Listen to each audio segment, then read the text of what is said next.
एक बार फिर से आप सभी का स्वागत है मेरे प्यारे दोस्तों आपके अपने यूट्यूब चैनल पर। मेरे प्यारे दोस्त, अगर आप एमए फर्स्ट ईयर में हैं और आपने शिक्षा शास्त्र ले रखा है तो इस वीडियो को पूरा देखिएगा, क्योंकि वीडियो में जो है काफ़ी ज़्यादा मज़ा आने वाला है और वीडियो आपके लिए काफ़ी ज़्यादा इंपॉर्टेंट भी होने वाला है। इंपॉर्टेंट इसलिए होने वाला है क्योंकि हम बात करने वाले हैं शिक्षा शास्त्र के पेपर नंबर 1 के बारे में, जिसका नाम है शिक्षा के दार्शनिक आधार। ठीक है, उसमें हम लघुत्तरीय वाले सेक्शन को कवर कर रहे थे, जिसमें से हमने करीब करीब 6 प्रश्न जो है कवर कर लिए थे। आज हम देखेंगे 7वें नंबर प्रश्न से, और 7वां नंबर प्रश्न देखते हैं क्या पूछ रहा है।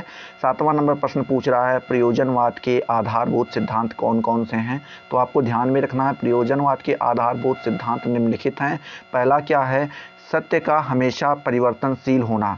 ठीक है, प्रयोजनवाद में ये माना गया है कि सत्य हमेशा परिवर्तनशील रहता है, ये पहला सिद्धांत माना गया है। दूसरा यहाँ पे लिखे हैं समस्याएं सत्य की प्रेरक हैं। जो समस्याएं हो क्या है, सत्य की प्रेरक हैं। तीसरा यहाँ पे सिद्धांत माना गया है सत्य मानव निर्मित होता है। ठीक है, सत्य मानव निर्मित होता है, ये तीसरा सिद्धांत माना गया है। चौथा सिद्धांत प्रयोजनवाद का माना गया है कि बहुत्ववाद का समर्थन है। यहाँ पे सारी बहुत्ववाद का समर्थन माना जाता है। पांचवा सिद्धांत यहाँ पे दिया गया है उपयोगिता के सिद्धांत का समर्थन किया गया है। छठा नंबर पॉइंट यहाँ पे दिया गया है और छठा नंबर सिद्धांत प्रयोजनवाद का दिया गया है कि मानवीय शक्ति पर बल दिया गया है। ठीक है, सातवां नंबर यहाँ पे सिद्धांत जो दिया गया वो दिया गया है सामाजिक प्रथाओं एवं परंपराओं की उपेक्षा करना। मतलब यहाँ पे जो सामाजिक प्रथाएं चली आ रही, जो परंपराएं चली आ रही, यहाँ पे उनकी उपेक्षा की गई है। आठवां सिद्धांत दिया गया है आध्यात्मिक तत्वों की उपेक्षा करना। ये लोग आध्यात्मिक तत्वों को नहीं मानते हैं। नवा नंबर जो है सिद्धांत दिया गया है प्रयोजनवाद का, वो दिया गया है वास्तविकता का क्रमशः निर्माण और भविष्य में उनकी पूर्णतया की संभावना। मतलब कह रहे हैं कि जो वास्तविकता है उस वास्तविकता का क्रमशः निर्माण होता है। ठीक है, और उसके बाद भविष्य में उसकी पूर्णतया की संभावना की जाती है। पहले जो वास्तविकता है उसका निर्माण होगा और भविष्य में वो पूर्णतया अपना रूप धारण कर लेगी। ठीक है, 10वां सिद्धांत और आखिरी सिद्धांत कौन सा है, वो है सामाजिक एवं प्रजातांत्रिक दृष्टिकोण पर बल देना। ठीक है, सामाजिक और प्रजातांत्रिक दृष्टिकोण पर बल देता है कौन, प्रयोजनवाद। ठीक है, 8वां नंबर प्रश्न कह रहा है कि प्रयोजनवादी शिक्षा की क्या विशेषताएं हैं, यहाँ पे आपको बताना है। तो प्रयोजनवादी शिक्षा की प्रमुख विशेषताएं इस प्रकार हैं। पहला है शिक्षा दर्शन की प्रयोगशाला के रूप में है। जो शिक्षा है वो दर्शन की प्रयोगशाला के रूप में है। दूसरा यहाँ पे जो विशेषता दी गई है वो दी गई है कि शिक्षा पूर्व संचित अनुभव से के पुनर्निर्माण के रूप में है। जो कह रहे हैं कि शिक्षा है जो पहले से आपने पूर्व संचित कर रखा है, अनुभव के पुनर्निर्माण के रूप में है। तीसरा यहाँ पे विशेषता बताई गई है कि शिक्षा सामाजिक प्रक्रिया के रूप में है। मतलब यहाँ पे कह रहे हैं कि सामाजिक प्रक्रिया यहाँ पे शिक्षा को मानी गई है, जिससे सबको होकर गुजरना पड़ता है। चौथा नंबर कह रहे हैं कि शिक्षा स्वयं जीवन के रूप में है, ये चौथी विशेषता है। और पांचवी विशेषता ये कही गई है कि शिक्षा विकास की प्रक्रिया के रूप में है। शिक्षा जो है क्या है, विकास की प्रक्रिया के रूप में यहाँ पे देखी गई है। छठा दी गई है कि शिक्षा प्रजातांत्रिक समाज के निर्माण के रूप में है। मतलब यहाँ पे क्या है, शिक्षा जो प्रजातांत्रिक समाज के निर्माण के रूप में देखी गई है। सातवां यहाँ पे दिया गया है, सातवीं विशेषता, शिक्षा द्विमुखी प्रक्रिया के रूप में है। किस प्रकार से है, द्विमुखी प्रक्रिया के रूप में देखी गई है। ठीक है, बात करते हैं 9वां नंबर प्रश्न। 9वां नंबर प्रश्न कह रहा है कि प्रयोजनवाद के अनुसार शिक्षा के क्या उद्देश्य हैं। यहाँ पे आपको प्रयोजनवाद के अनुसार शिक्षा के उद्देश्य बताने हैं। तो प्रयोजनवाद के अनुसार शिक्षा के निम्नलिखित उद्देश्य है। पहला क्या है, निश्चित उद्देश्यों का विरोध। पहले यहाँ पे जो आप निश्चित उद्देश्य, किसी उद्देश्य को आप पहले से निश्चित कर लेते हैं, उसका यहाँ पे विरोध किया गया है। दूसरा, नवीन मूल्यों के निर्माण का प्रमुख उद्देश्य, मतलब जो नवीन मूल्य हैं उनके निर्माण का प्रमुख उद्देश्य दिया गया है। ठीक है, तीसरा यहाँ पे दी गई विशेषता उद्देश्य दिया गया है कि सामाजिक व्यवस्था की उन्नति, सामाजिक व्यवस्था की उन्नति, ये इसका तीसरा उद्देश्य है। चौथा है सामाजिक निपुणता होनी चाहिए, ये चौथा उद्देश्य है इसका। पांचवा उद्देश्य ये है बालक का विकास। और छठा उद्देश्य ये है कि गतिशील निर्देशन। क्या, गतिशील निर्देशन, ये चौथा उद्देश्य यहाँ पे देखने को मिलता है। ठीक है, 10वां नंबर प्रश्न देखते हैं।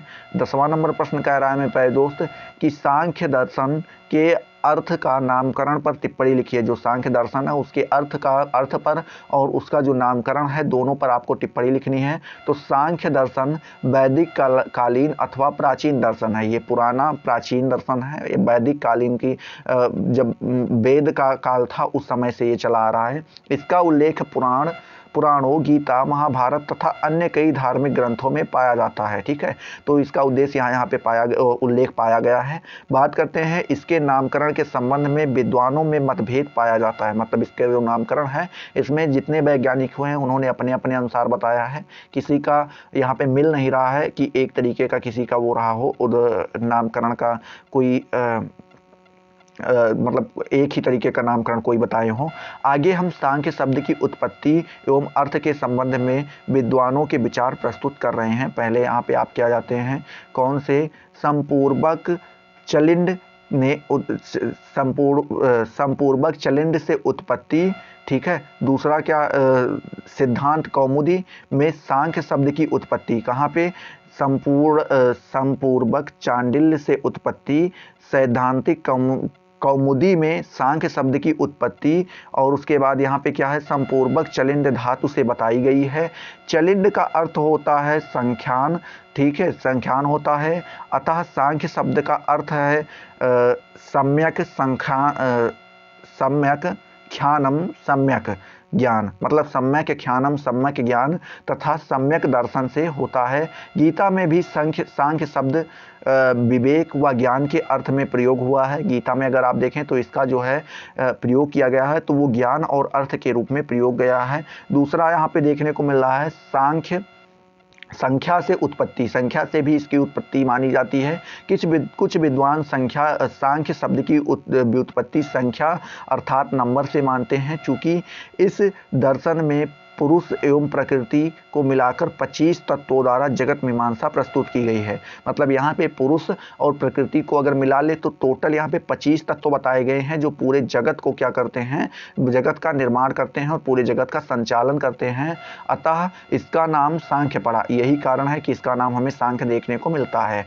तीसरा यहाँ पे आ जाता है सांख्य, शंख से उत्पत्ति। सांख्य शब्द की उत्पत्ति शंख से मानी जाती है।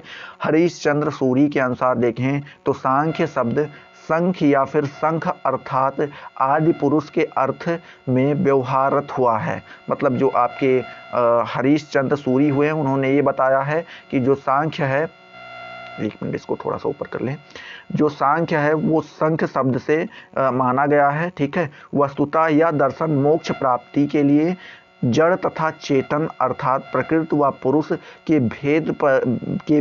भेद ज्ञान पर बल देता है। मतलब जो ये है ये आपको क्या मोक्ष प्राप्ति के लिए, और जड़ और शंख, ठीक है, अर्थात आप कह सकते हैं कि एक मिनट, शंख या चेतन अर्थात प्रकृति या पुरुष में दोनों में क्या करता है, भेद करने में बल देता है। सांख्य दर्शन को परिभाषित करते हुए डॉक्टर राधा कृष्णन ने लिखा है कि सांख्य एक असीम जटिलता के तत्वों के रूप में क्या, सांख्य एक असीम जटिलता के तत्व के रूप में प्रकृति की व्याख्या करता है जो सदैव परिवर्तित हो रही है। ठीक है, तो सांख्य दर्शन के बारे में आपको यहाँ पे नॉलेज प्राप्त हो गई होगी। यहाँ पे थोड़ा कठिन शब्दों का प्रयोग किया गया है जो आपको कम समझ में आया होगा। हम सांख्य दर्शन के ऊपर एक वीडियो बनाने वाले हैं जिसमें हम सरल से सरल भाषा में आपको इन चीज़ों को समझाने का प्रयास करेंगे। ठीक है, 11वां नंबर प्रश्न कह रहा है कि उपनिषद के विषय और लक्ष्य क्या है, यहाँ पे आपको बताने हैं। तो उपनिषद का प्रमुख विषय दार्शनिक तत्वों की विवेचना करना है, जिनमें दार्शनिक तत्वों की व्याख्या दो रूपों में की गई है। पहला है अध्यात्म विद्या, दूसरा है नीति शास्त्र।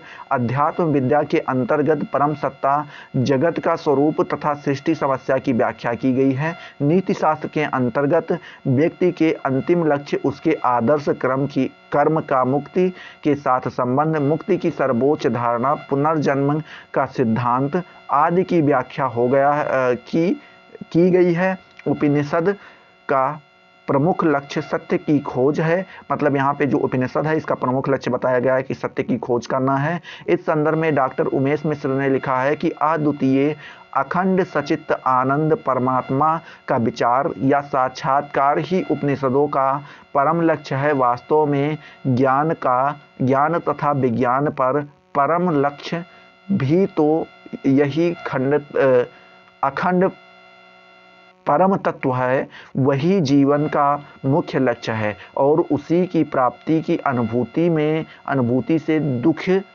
की चरम निवृत्ति होती है, जिज्ञासा की पूर्ति होती है तथा जन्म मरण से सदा के लिए मुक्ति मिलती है। ठीक है, बात करते हैं 12वें नंबर प्रश्न की। 12वां नंबर प्रश्न कह रहा है गांधी के शिक्षा दर्शन पर टिप्पणी लिखिए। तो गांधी के शिक्षा दर्शन का अनेक जीवन दर्शन से घनिष्ठ संबंध है। गांधी जी का विचार है कि सत्य, अहिंसा, सेवा, निर्भयता आदि ऐसे जीवन के उद्देश्य हैं जिनको केवल शिक्षा के द्वारा ही प्राप्त किया जा सकता है। ठीक है, आगे देख। गांधी जी ने आर्थिक, सामाजिक, राजनीतिक और आध्यात्मिक प्रगति का एकमात्र आधार शिक्षा ही बतलाया है। अतः गांधी जी ने शिक्षा दर्शन को जन्म दिया है जो कि उनके जीवन दर्शन की गतिशील पक्ष के रूप में कार्य करे। ठीक है, डॉक्टर एम एस पटेल ने लिखा है कि गांधी जी ने उन महान शिक्षकों एवं उपदेशकों की गौरवपूर्ण मंडली में अनोखा स्थान प्राप्त किया है जिन्होंने शिक्षा के क्षेत्र को नवज्योति दी है, मतलब नए तरीके से दिखाया है। ग्रीन ने कहा था कि पेस्टोलॉजी आधुनिक शिक्षा सिद्धांत के व्यवहार का प्रारंभिक बिंदु था। यहाँ तक पाश्चात्य शिक्षा का संबंध, यह बात सत्य हो सकती है। गांधी जी के शिक्षा संबंधी विचारों का निष्पक्ष अध्ययन सिद्ध करता है कि वे पूर्व शिक्षा सिद्धांत और व्यवहार के प्रारंभिक बिंदु हैं। ठीक है, 13वां नंबर प्रश्न कह रहा है कि गांधी शिक्षा का क्या उद्देश्य है, यहाँ पे आपको बताना है। तो गांधी ने शिक्षा का सर्वोच्च उद्देश्य अंतिम वास्तविकता का अनुभव, ईश्वर और एवं आत्म अनुभूति का ज्ञान बतलाया है। इस उद्देश्य के ही अधीन शिक्षा के समस्त उद्देश्य रहते हैं। मनुष्य अंतिम वास्तविकता को पहचान सके और अपने नश्वर शरीर को ईश्वर में विलीन कर सके, इसके लिए ही गांधी ने मनुष्य का नैतिक तथा चारित्रिक विकास आवश्यक बतलाया है। गांधी जी ने अपने आत्मकथा में शिक्षा के इस उद्देश्य को उल्लेख करते हुए लिखा है। क्या लिखा है कि इन्होंने लिखा है कि टॉलस्टॉय फार्म पर बालकों को शिक्षा देने का कार्य करने से बहुत पहले मुझे इस बात का ज्ञान हो गया था कि आत्मा का प्रशिक्षण स्वयं एक महान कार्य है।